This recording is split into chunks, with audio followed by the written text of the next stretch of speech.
IJPC has the actual and the potential of bringing people together around specific issues that they agree on, whether or not they agree on every issue. There's this Hopi prayer, which I love, and it's part of it says, it's about being in the river, and it says, look around, see who's in there with you. And I think that's the question, who's in the river with us? That it was one of the early collaborative efforts of religious women who, for most of my religious history up to that time, hadn't even talked with one another. And so to begin doing something collaborative about big issues of justice felt like a significant shift in our awareness of our role in the church and our role as women religious.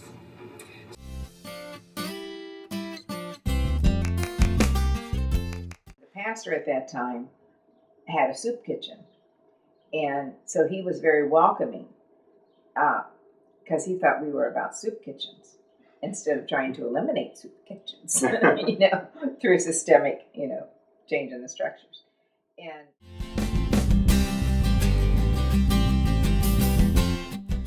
IJPC is about doing all kinds of neat education work, all kinds of neat activating all these different kinds of people, planting all these seeds all over the place. And it's just interesting to imagine what kinds of fruits, develop from there. So.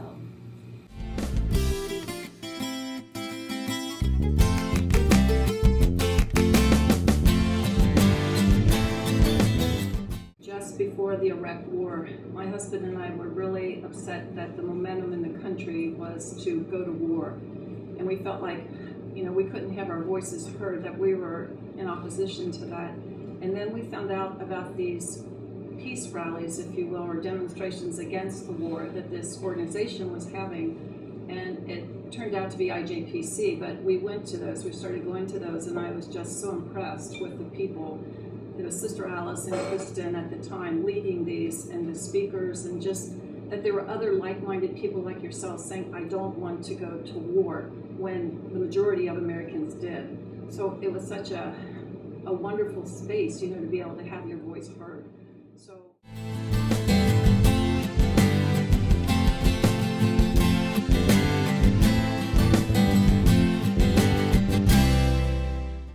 When Derek got out off of death row, and we had a peace and justice meeting several days later, and in walked this man who was free. Shy, but free. It was remarkable. It was an absolutely remarkable moment.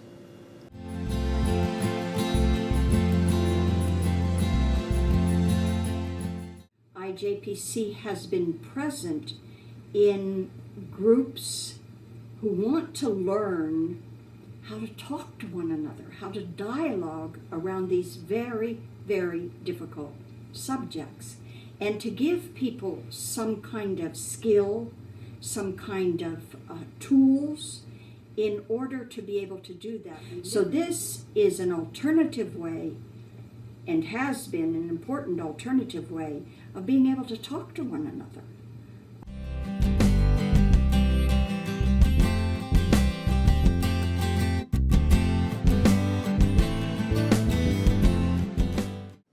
When you're working for peace and justice, it's really big.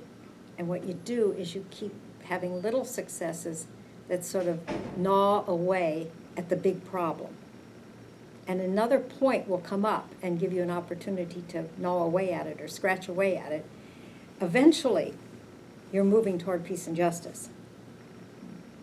And that's the ultimate success. But every time that you make a dent in it, or you change some people's minds or whatever, that is a success in itself. And that's really hard to judge.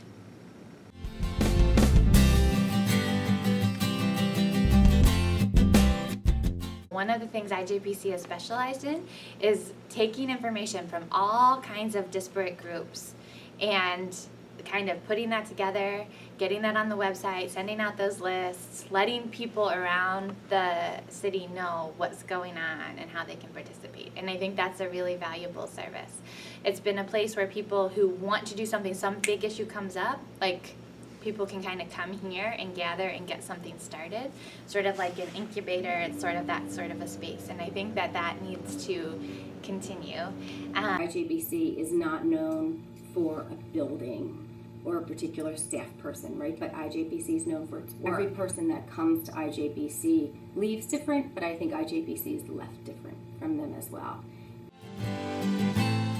Reverend McCracken, who would periodically come in.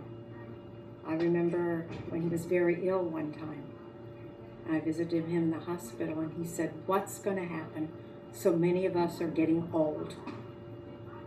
And I said, "And so many people are young who are part of IJPC. It'll continue, it'll just be different." And he said I needed to hear that.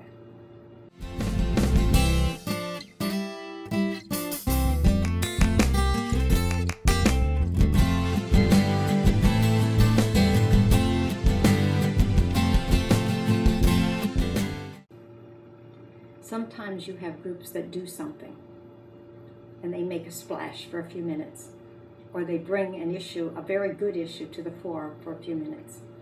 IJPC's gifts, or one of their gifts, is that we just keep doing it. To me, what's so impressive is that an organization that does, in my opinion, macro level social work and justice organizing, the fact that it survived for 30 years and is still moving forward and making change speaks to the strength of this place and the people behind it, and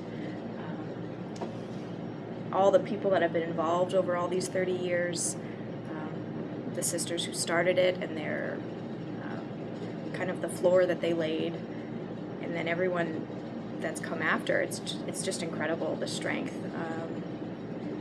And it's not easy work, and it's not easily funded work, and it doesn't make sense to a lot of people.